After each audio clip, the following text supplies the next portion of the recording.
সবাইকে নিয়ে স্বপ্ন দেখছি, আপনাদেরকে নিয়ে আমাদের স্বপ্ন আছে।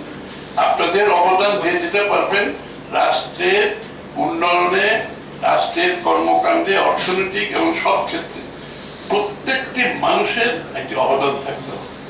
তখন সে গৌরবান্বিত হয়, তখন সে মনে করে যে আমার এই রাষ্ট্র গঠনে আমি কিন্তু অবদান রেখেছি, আমার অবদান আছে। এবং আমরা শুধু আরেকটা জিনিস নতুন যেটা বাংলাদেশে কখনো কেউ চিন্তা করে না, ডেমোগ্রাফিক ডিভিডেন্ডের পরে এটা বল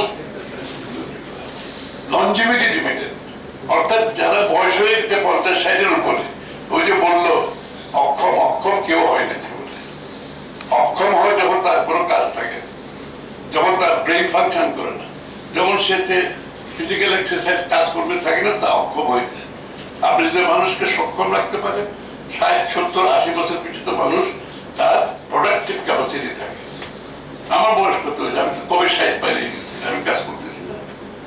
বাংলাদেশের রিটায়ারমেন্ট এজটা আমি পালিয়ে গেছি, আমি কাজ করতেছি না।